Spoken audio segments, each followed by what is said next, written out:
So I have a little statement I'll read, and then we can just kind of go into some questions about all things traffic, and I've got a bunch of math if you guys are interested, so I'll begin with that. So, as the Christmas and New Year's holidays approach, the Dayton Police Department Traffic Unit reminds all motorists that safe driving decisions are critical to preventing lives on our roadways, protecting lives on our roadways. Increased traffic volume, holiday celebrations, and winter driving conditions significantly raise the risk of serious crashes during this time of year. Speed remains one of the leading factors in severe and fatal crashes. Driving too fast for conditions reduces reaction time and increases stopping distance, especially on wet, icy, or snow-covered roads. Motorists are urged to obey traffic posted speed limits and adjust their speed to match weather, traffic, and visibility conditions.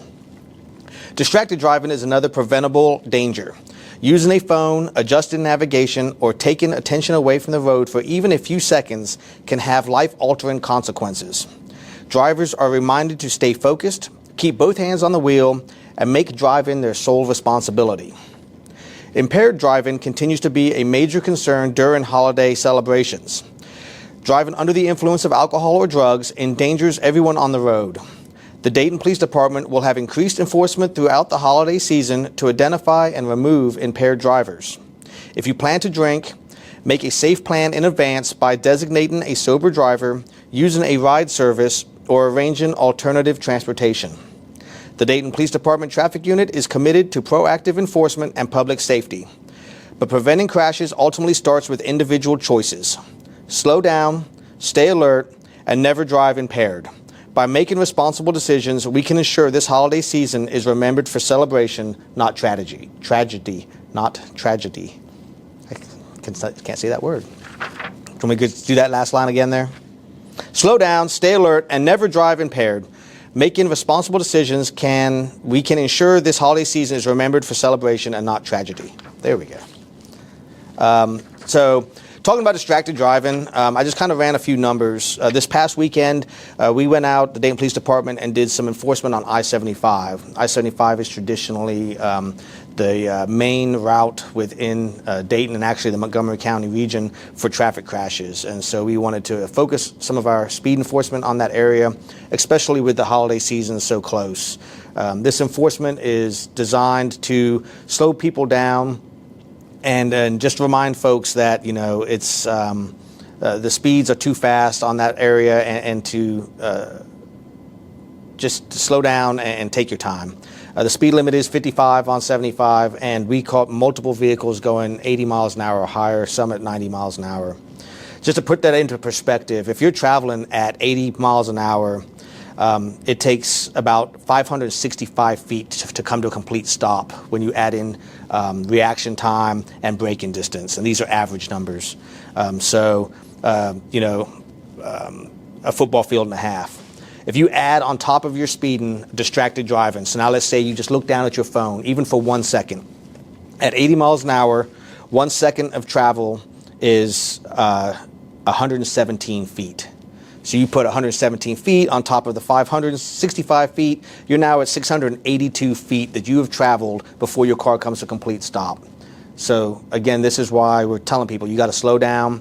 You have to stop being distracted, not looking at your phone, not looking in the mirror. Some people actually read books as they're driving and all kinds of things is distracted driving. So please stop doing that.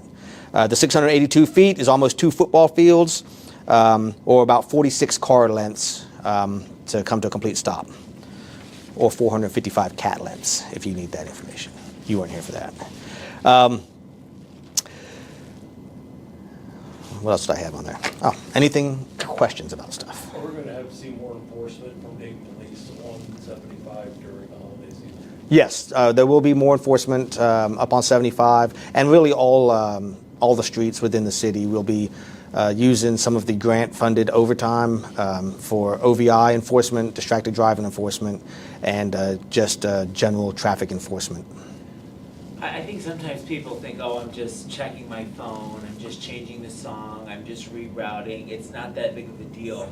Talk to us about the real-life consequences, you know, from tickets to, you know, even serious accidents that you see from distracted driving.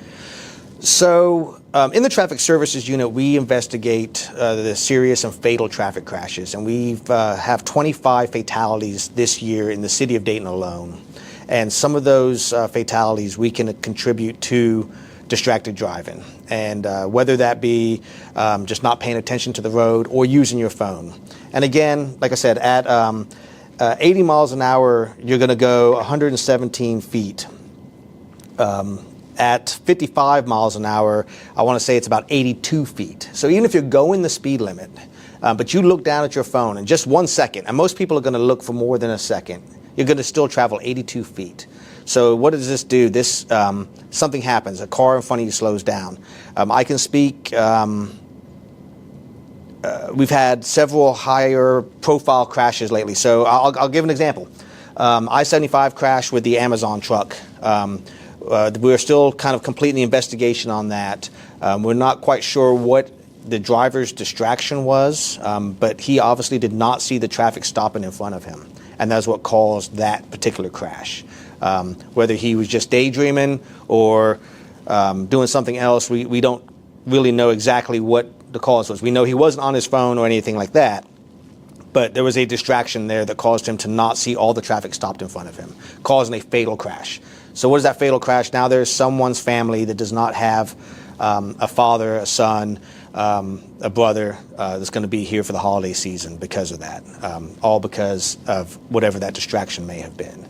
So that is why a couple years ago, Ohio came up with the distracted driving and the texting law that you're not allowed to have your phone in your hand, period. Unless you are at a stoplight. So we stop people all the time. They'll have their phone and they'll say, I was just adjusting my navigation, or I just dropped it on the floor and I was picking it back up. Well, you think about dropping a phone on the floor. You're reaching down, you're looking down, you're finding this thing, and how far have you traveled, and what chances of getting into a crash do you have? You talked about OVI too. We know later today the Montgomery County prosecutor will talk about his Arrive Safe program. Yep. This is a question I ask him almost every year. There are so many different options people have now to avoid driving impaired, and still you'll come in Monday, I'm sure I have a stack of cases of people that made that wrong choice. Yep. Well, what goes through your mind when you see that? It's frustrating that people still go out, they drink and drive. They smoke marijuana now and drive, and we've seen an increase in the use of marijuana impaired violations. And it's frustrating because, again, there's so many different services. And I tell people all the time, you have to have a plan. So if you know you're going to go to some family members and there's going to be some drinks or whatever the case may be, have a plan for how you're going to get home, whether it be a ride share, whether it be a sober driver, whether you're going to spend the night. Also, I tell people all the time, if you're going to host a party, and next week is New Year's Eve, on top of that is the big game, the Buckeyes against that other team, who cares who they are, the Buckeyes against the Hurricanes, that's on New Year's Eve, right? So now we have the Buckeyes game plus New Year's Eve parties. And so we are concerned that people are not going to have those decisions. But if you're going to host a party, have a plan for your guests that are coming to your party. What are you going to do with them when they've started to have a few too many drinks? Maybe they've taken part on some recreational marijuana or something like that. Have a plan for your guests, how they're going to get home, whether it's they're going to stay at your house, you're going to call a ride share, taxis, whatever the case may be. But the biggest thing is for everyone to have a plan. Some people don't think they're going to go out and drink or engage in any other behavior that would cause them to be under the influence until they get to that location, and then all of a sudden it changes. So at that point, what is your plan? And if people do make that choice to drive impaired, it sounds like the chances of them getting caught are pretty good. Yeah, we're going to be looking. We have got advanced training in impaired driving. Our OVI experts will be out there looking for them. Regular officers will be looking. We encourage the public, if they see people driving impaired or they think they're impaired, to give us a call. 333 cops. If it's an emergency and they look like they're going to hurt somebody, call 911 at that point. But let us know where these impaired drivers are, and we will stop them. We will cite them. Their car's most likely going to get towed. They could end up the night in jail, and then they're going to have a long recovery of the legal process, all for just making that poor decision.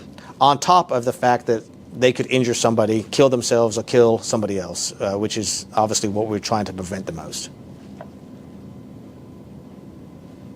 Today is like a very busy day and everything. Are there certain times, or, and you said I-75 is very busy, other areas that are main problematic?